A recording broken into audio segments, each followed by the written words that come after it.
Welcome back to my channel uncut Shaoli. বন্ধুরা, তোমরা আশা করি সবাই মোটামুটি ভালোই আছো। তোমাদের সঙ্গে এই আমনে সামনে বেশ কিছুদিন পরে দেখা হচ্ছে। মনের কথা তোমাদের কেমন লাগলো তোমরা কিন্তু অবশ্যই জানাবে। অনেকেই রিকোয়েস্ট করেছো এই মনের কথাটা যেন আমি আমার ফেসবুক পেজে, মানে আনকাট শাওলির যে ফেসবুক পেজ আছে সেখানে যেন দিই। ডেফিনেটলি দেব। যাই হোক, মনের কথার পর্ব মোটামুটি শেষ হলো। আমাদের যে সিজন 2 সেটা মোটামুটি শেষ হলো। দেখা যাক সিজন 3 করা যায় কিনা।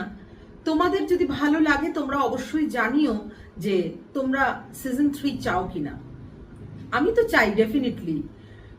মনের কথা যে বিভিন্ন রকম আড্ডা, সেই আড্ডার মাধ্যমে আমি অনেক কিছু জানি, জানো, মানে মনটা পূর্ণ হয়, অনেক জ্ঞান আহরণ করতে পারি, মানুষের সম্পর্কে জানতে পারি, এবং তোমাদের ভালো লাগছে কি লাগছে না সেটাও জানতে আমি খুব ইন্টারেস্টেড।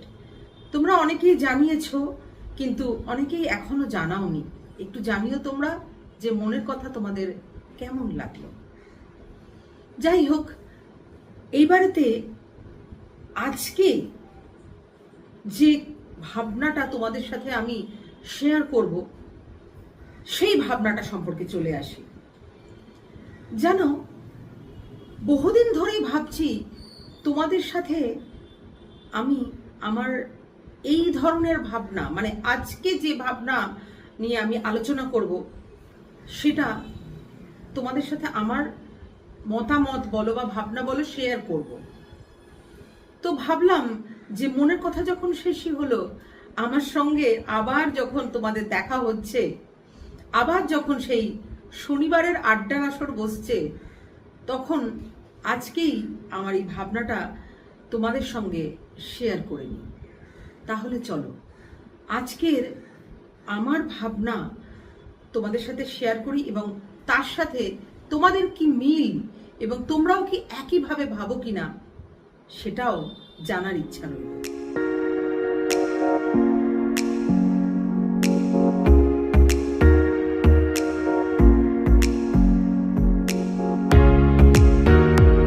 থাম্বনেল দেখে তোমরা কিছুটা আন্দাজ করতে পেরেছো যে আমি কি নিয়ে কথা বলতে চাই। হ্যাঁ, তোমরা ঠিকই ধরেছো।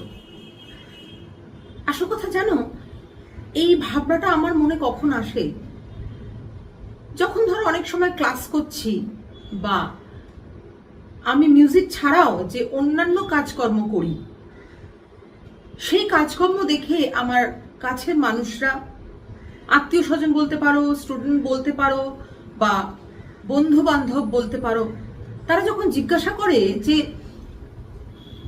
কিভাবে আমি এত কিছু ম্যানেজ করছি, তো সেটা থেকে না আমার মনে হলো যে তোমাদের সাথে কিছু ভাবনা শেয়ার করা যেতে পারে।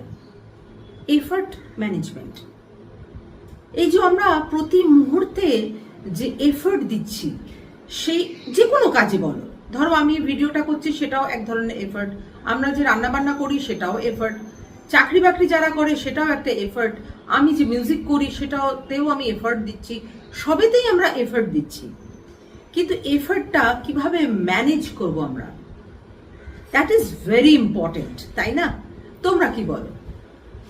আসল কথা, এরকম অনেক প্রশ্ন পেয়েছি, যার জন্যই আমার মনে হয়েছে যে তোমাদের সাথে বোধহয় আমি যেভাবে এফার্টটাকে ম্যানেজ করি, বা টাইম ম্যানেজমেন্ট বলতে পারো, সেই টাইম ম্যানেজমেন্টটা তোমাদের সাথে একটু শেয়ার করে নিই। আসলে কি জানো, একটা সার্টেন এজের পর, মানে আমি বলতে চাইছি ধরো 25 বছর, 30 বছর, মানে 25 to 30 ইয়ার্স, এইরকম এজ গ্রুপে যারা রয়েছেন তাদের কিন্তু এনার্জি সত্যি কোনো খামতি নেই। তবে হ্যাঁ, এখনকার জেনারেশনরা একটু লেজি, এনিওয়ে, তবুও তাদের কিন্তু প্রচুর এনার্জি থাকে। কিন্তু আমাদের এজ গ্রুপ, মানে আমি বলতে চাইছি মোটামুটি 40 বা 45 প্লাস যারা, তাদের কিন্তু আস্তে আস্তে এনার্জি কমতে থাকে। বিশেষ করে আমার মনে হয় যে তোমরা এটা স্বীকার করবে যে আমরা যারা ফিমেল তাদের কাজের ক্ষেত্র কিন্তু এত বেশি ছড়িয়ে রয়েছে, এত বিস্তৃত, যার জন্য কি হয় আমাদের ঠিক হিসেব করা হয় না, আর কি হিসেব করে হয়ে ওঠে না। এটাও তুমি বলতে পারো যে আমরা কোথায় কতটা এফর্ট দেব। ধরো সাধারণত যারা একদম মধ্যবিত্ত বাড়ির ফিমেল মেম্বার আছেন তাদের কিন্তু মোটামুটি সকালটা রান্নাতেই চলে যায়। আর যদি কারোর বাড়িতে রান্নার জন্য কোনো কুক থাকেন তাদের সাথেও কিন্তু সেই ফিমেল মেম্বারের অনেকটা সময় চলে যায়, কি রান্না হবে অথবা কি তারা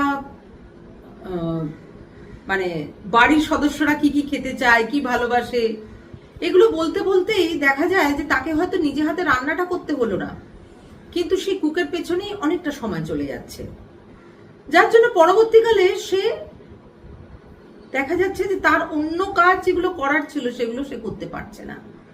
এইখানে দেখা যায়, এইখানে মানে অ্যাপ্লাই করতে হয় আমাদের টাইমটা কিভাবে ম্যানেজ করব, আমরা যে এফর্টটা দিচ্ছি সেই এফর্টটা কিভাবে ম্যানেজ করব। আর যারা ধরো সকালবেলা তাদের চাকরিতে মানে নিজস্ব যে সমস্ত গন্তব্যস্থল, কেউ টিচার আছেন, আইটি সেক্টরে আছেন, জব করেন, ব্যাংকে জব করেন, প্রাইভেট বিভিন্ন কোম্পানি বা সরকারি সংস্থায় যারা চাকরি করেন, তারা কিন্তু কোনো রকমের সকালবেলা নিজের টিফিনটা গুছিয়ে তার বাড়ির অন্যান্য সদস্যদের খাবার দাবার গুছিয়ে বা ব্রেকফাস্টটা রেডি করেই তারা কিন্তু দৌড়োয় তাদের নিজেদের সেই গন্তব্যস্থলে পৌঁছানোর জন্য। সকালবেলাটা ভীষণভাবে রাশ থাকে আমাদের। এবং তারপরেও যারা বাইরে থাকেন বা যারা বাড়িতে থাকেন, মানে আমি কোনোভাবেই বলবো না যারা হোম মেকার তাদের কিন্তু কাজ কম, তাদের বরং কাজ বোধহয় বেশি।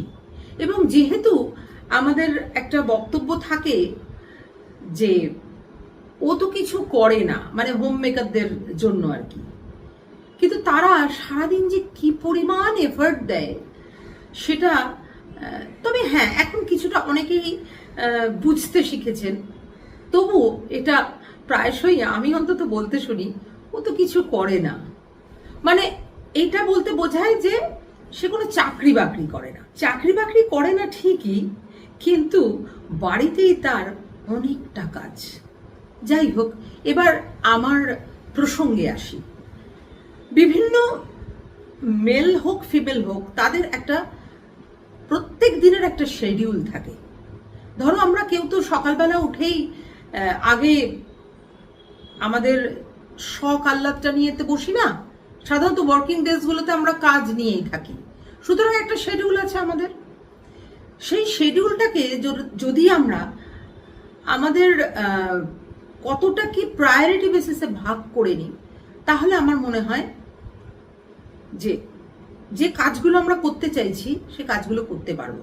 বিশেষ করে কি জানো, আমি দেখেছি যে আমাদের যেটা শখ থাকে, যেটা হবি থাকে, সেই হবিটা সাধারণত আমরা পরিপূর্ণ করতে পারি না ডিউ টু আমাদের রেগুলার লাইফের যে কাজটা সেটাকে আমরা ইকুয়ালি ডিস্ট্রিবিউট করতে পারি না।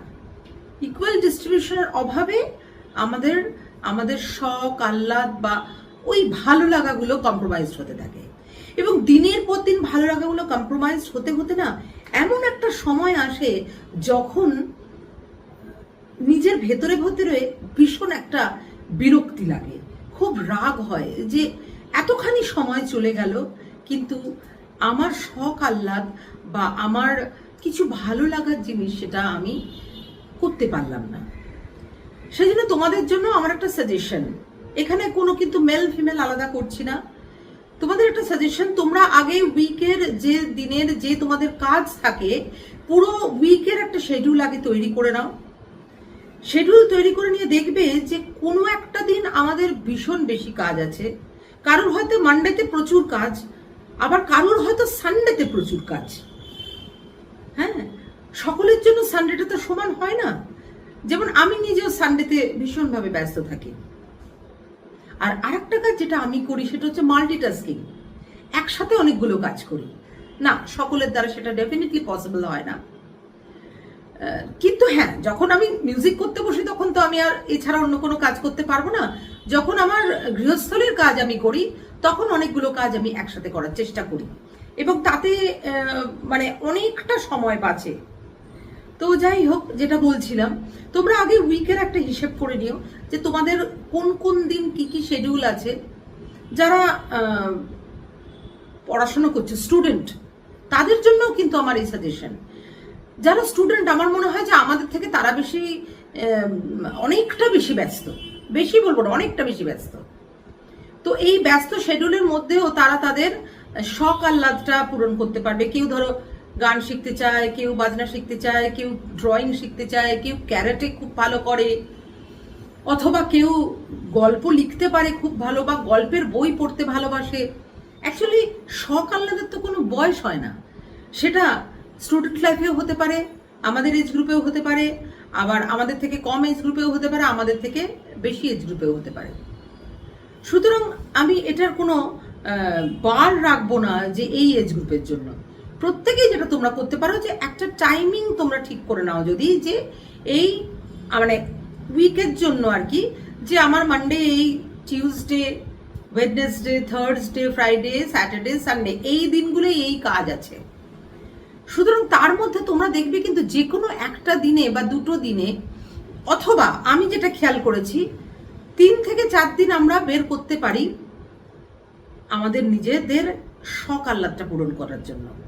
কোনোদিন দেখবে একটু বেশি কাজ থাকে, আবার অনেক সময় এরকম হয় যে আমরা প্ল্যান করি না যে এই কাজটা করব, কিন্তু সে কাজটা আমাদের উপর চলে আসে। তখন কি করতে হয়? ডেফিনেটলি আমাদের ওই কাজটা করতে হয়, যার জন্য যে শিডিউলটা করা ছিল সেই শিডিউলটা আমাদের ভেঙে যায়। আর শিডিউলটা ভেঙে গেলেই কি হয়, তখন ভীষণ একটা ইরিটেশন হয়, অ্যাটলিস্ট আমার হয় আর কি। তখন বারবার মনে হয় যে না, একটা শিডিউল তৈরি করেছিলাম, এইভাবে ব্যাপারটা নষ্ট হয়ে গেল। যাই হোক, 1-8টা দিন এরকমভাবে নষ্ট হতেই পারে, সেটা আমাদের অ্যাকসেপ্ট করতেই হবে। তোমরা উইকের হিসেবটা করে নিয়ে দেখবে যে দিনগুলোতে একটু একটু হালকা আছে তোমরা, সেটা আমি ছোটদের জন্য সাজেস্ট করছি এবং বড়দের জন্য সাজেস্ট করছি। সেই দিনটাকে নিয়ে তোমরা সেই দিনগুলোতে তোমাদের শখ আহ্লাদের ব্যাপারগুলো, হ্যাঁ, যে এই যদি আমি সকালবেলা এই কাজগুলো হয়ে যাচ্ছে, যারা বাড়িতে থাকেন তারা হয়তো দেখবেন 11টা, 11:30, 12টা এইরকম সময় একটা কিন্তু একটা ফাঁকা টাইম পাওয়া যায়। ওই সময়টাকে ইউটিলাইজ করতে হবে। অ্যাকচুয়ালি মেন জিনিসটা কোথায় জানো? সেটা হচ্ছে যে টাইম চুরি করা। সময় আমাদের চুরি করতে হয়। সময় চুরি না করলে যারা ফ্যামিলি ম্যান, তারা ফ্যামিলি থেকে, মানে ফ্যামিলির টাইম থেকে টাইম বের করতে পারে না। যারা ভীষণ ওয়ার্কোহলিক, তারা আবার তাদের ওয়ার্ক থেকে সেই টাইমটা বের করতে পারে না। এই সমস্যাটা থেকেই যায়। তাই জন্য আমাদের টাইম চুরি করে প্রত্যেক দিনের শিডিউল থেকে একটু একটু একটু করে সময় নিয়ে সময় বার করতে হয় আমাদের। সপ্তাহে 5টা দিনও যদি আমরা আমাদের নিজেদের শখ আহ্লাদ পূরণ করার জন্য, অথবা আমাদের যেটা মনে হচ্ছে যেটা করতে পারছি না সেই কাজটা করি, তাহলে দেখবে আমরা মেন্টালি অনেক হ্যাপি থাকবো, ভালো থাকবো। আর তোমরা এইভাবে টাইম ম্যানেজমেন্ট কারা করো, তোমাদের এফর্ট ম্যানেজমেন্টের কীরকম ধরন তোমরা অবশ্যই জানিও। খুব ছোট করে আমি তোমাদের সাথে এটা আলোচনা করলাম। তোমরা যদি চাও আমি একদম তাহলে শিডিউল করে দিতে পারি সুন্দর করে, তোমাদের সময় অনুযায়ী আর কি, একটা কমন থাকবে সেরকমভাবে আমি শিডিউল করে দিতে পারবো। তো যাই হোক, আর মনে রাখতে হবে আরেকটা জিনিস, সেটা হচ্ছে পজিটিভিটি, যে ইয়েস আমি পারবো, আমি ঠিক পারবো এটা করতে। এই পজিটিভিটিটা থাকলেই দেখবে আমরা কিন্তু ঠিক এগিয়ে যেতে পারবো আমাদের ভালো লাগার জিনিসগুলো নিয়ে। কাজ তো থাকবেই, সংসার তো থাকবেই, লেখাপড়া তো থাকবেই, তার মধ্যেও নিজেদের ভালো লাগাগুলোকে পূর্ণ করতে হবে। না হলে কিন্তু দেখবে সময় আস্তে আস্তে এগিয়ে যাচ্ছে আর আমরা আমাদের ভালো লাগার লক্ষ্যে কখনোই পৌঁছতে পারছি না। যাই হোক, তোমাদের সাথে অনেকক্ষণ বকবক করলাম, তোমাদের কেমন লাগলো তোমরা জানিও। আর তোমরা কিভাবে টাইম ম্যানেজ করো, টাইম চুরি করো, সেটাও আমাকে জানিও। আর ঠিকঠাক এফর্টটাকে যদি আমরা লাগাতে পারি তাহলে আমরা অনেক অনেক কাজ করতে পারবো, অনেক ভালো লাগার জিনিস করতে পারবো। নিজের ভালো লাগবে, যে সঙ্গে রয়েছে তারও ভালো লাগবে। খুব শিগগিরই দেখা হচ্ছে নেক্সট আর একটা ভিডিও নিয়ে। তোমরা ভালো থেকো, সাবধানে থেকো, আর ফিজিক্যালি ভালো থেকো, সাথে মেন্টালিও খুব ভালো থেকো। আজকের জন্য টাটা।